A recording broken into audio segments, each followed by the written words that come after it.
How's it going, guys? Back out here for a minute or two. Well, the humidity's finally dropping in here. Talk about two things. One, Junior's coming out here in the morning, and he's going to take care of all my bare metal spots with his airbrush. That's going to prevent me from mixing up a whole crap load and spraying it all over the place. And two, I was sent a video today showing 2K primer and epoxy. Okay, and it was sent to me because I guess they assumed in nice ways that I was doing it wrong. And I watched the video. I didn't want to watch the video because of the person in it, but I watched it anyway. And in the video he claims that you can apply 2K primer surfacer right to bare metal and Bondo. And I always remember that being false. Okay, and he also claimed in the video that epoxy was just a sealer, it wasn't a primer. And I kind of remember that as being false also.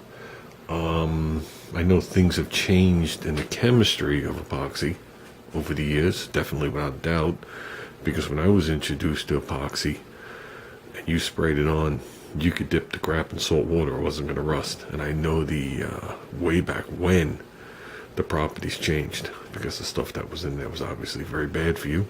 That's why it works so well. It just seems to be human nature for that. If anything's really, really bad for you, it works really, really well. So the car outlives you. So what I did is again, for the second time, I pulled up the data sheets on the stuff that Junior bought. And then I also pulled up the data sheets of the stuff that he was using, the brand he was using. My data sheet says that my epoxy primer is direct to metal primer. So that means if I have bare metal, I can put it on there. If I have a substrate, I could put it on there, meaning sanded paint, Bondo, whatever it is. I could apply it to it right out of the gun. You know, you have your induction period in the cup for 30 minutes and 30 minutes per coat. Okay, drying time, and I think it was 70 degrees and 50% humidity, something like that. The high build with 2K primer goes by a lot of names, but basically it's just a thick urethane primer. Okay, the stuff I have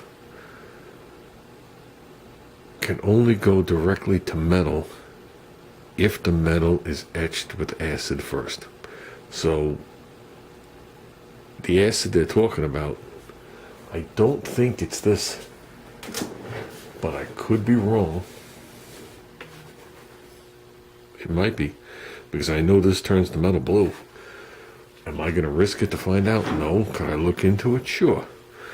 But that means, for argument's sake, right here, my stuff is not capable of going on there. Can I put it on there? Sure. Would I probably have a problem? Probably not. It's so minute, so small. But if I put any chemicals there, it's going to go into this also. Okay. So the answer to that is, can it go directly to metal? No.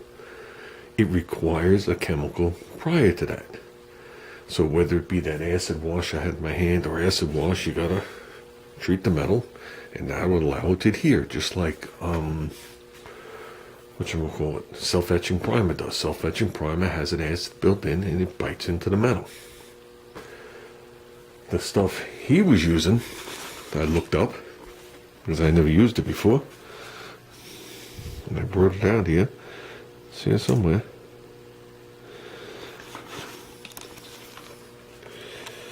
They want you to sand dry with 80 grit. They want you to wax and grease remover it, dry 80 grit, more wax and grease remover again. Okay? Then they want you to apply something from this group of epoxy primes prior to putting it on. That doesn't matter the brand. It doesn't matter that it's matrix.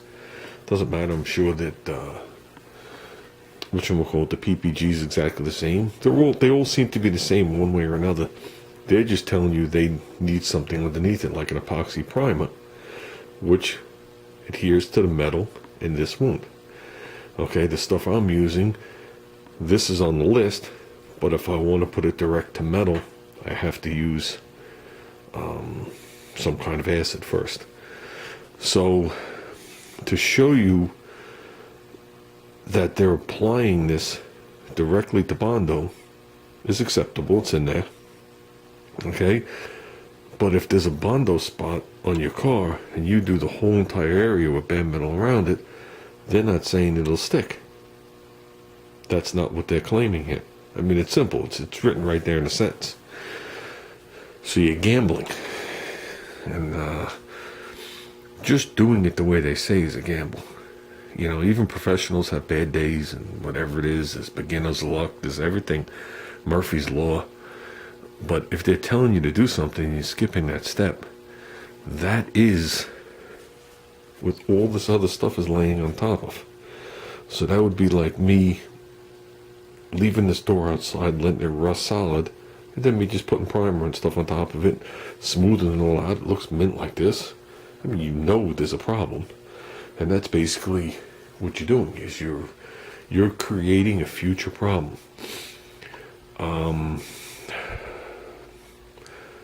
That's why, and I'm not going to say it hasn't happened to people that have prepped it right. That's why when you do a car and you mask it for multicolor, or you mask it for stripes, or you mask it for anything, and you peel it up and the paint comes up, if just the paint comes off the primer, yeah, okay. But if it goes down to bare metal, you got to really wonder how secure the rest of the paint is. Now, I'm just going to give you a quick example because I'm obviously gabbing. The Deltron paint that I used on the roof of the wagon, okay, DBC, I guess it was. You can mix that, the paint to the reducer. Okay, I think it was a 1-to-1 thing. So 1 quart makes 2 quarts, and shoot it, and then put the reduced stuff in a can and leave it there forever until it evaporates, or oxygen. You know, if there's oxygen in the can, it's gonna start to, you know, cure whatever it is. But it can stay like technically indefinitely. But if you speak to them, or you speak to any of the representatives, a friend of mine is a representative for PPG. They recommend the hardener, which is that little can that I bought that time for like 70, 80 bucks. Okay, and you only need a splash of it. I think it's a 5%, if I remember, to what you mix. And believe it or not, when you add that hardener to it, it takes longer for the paint to dry. In between coats, the flash time is longer. Instead of shorter, you would think it'd be opposite, but it's not. But it allows the paint to adhere better. It allows the paint to be harder, and it allows it, if it's in the front of the car, if rocks hit the car, it doesn't flake away. That's why when you see a car in the front and the paint is flaked away and it's down to the primer, it's the paint that failed off the primer. Or you could look at it and the color's there and the clear's gone. You got to see how far it went, and you know what actually the adhesion problem was.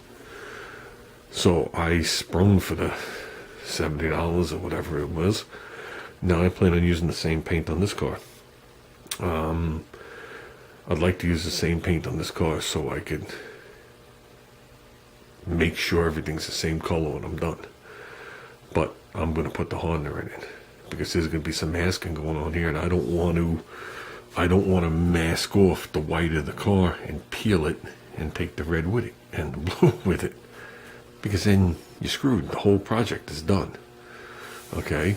And when I say that, that would be on top of a clear coat. You're not really supposed to technically mask to a base coat. Really, if I understand it correctly, the way to do it is a base coat. And if you're going to do any kind of masking for multicolor, so say I'm going to do this car all different stripes down the sides like the olden days, and the main color is going to be gold, you'd shoot it gold, and then you'd put an intercoat over it. And an intercoat would seal the base coat, because the base coat only has 24 hours before it's no good anymore. And then you could do all your masking right on top of the intercoat. And the intercoat is just, I don't know. The intercoat that I dealt with was just a carrier for my flake. So it was milky, and then it dried clear. And that's what suspended my flake before I put the clear on. So mine was a base coat, intercoat with flake, and then clear. So, like I said, that video was sent to me under the assumption I was doing something wrong, but no, according to the instructions, I'm doing it right, and this is the way I was shown a long, long time ago. Okay, so just beware. That's all I gotta say. I don't know any other way of wording it. So Junior's gonna come out here tomorrow. He's gonna take care of the spots. The sides of the car is gonna get cleaned. That back corner is gonna be remasked. Okay, we're gonna mask, do a soft mask in between all the jams, cover up the run channels because I got an air gap in here, so I go right down there with the tape. And we're just gonna be working on the 2 door skins and the quarter panel and the fender with high build. We're gonna put 3 coats on each, call it good, because I know that fender's gonna block right out. There's really no body work to it. I filled in 2 little weld dimples from an emblem, and just that thing I sanded out the other day, that's smooth. So, and that little thing that was in the corner in the front, which is, I can't see it now, so I'm not gonna see it with the high build. So I'm gonna assume that is done, and then we're going roof and over.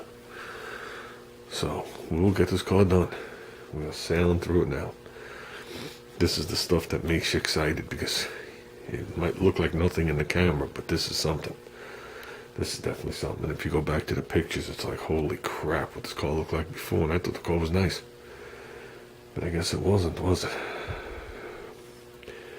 If Junior only knew how big this project was when he asked me, I bet you he would have grabbed a different car. Me, I love this car. I was hoping he didn't want it, but no luck.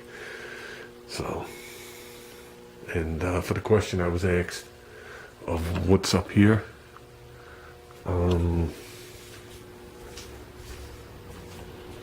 think this is the only picture that I have of it right there. I don't think there's any other pictures down here of the car. So I think they all went in the house way back when. Yeah, there's nothing else here of the car. So, okay guys. This turned into the world's longest video. Hopefully we all learned something. And look forward to us working tomorrow. It's nice. We had 3 days of work this weekend. 3 days on the car. Oh yeah.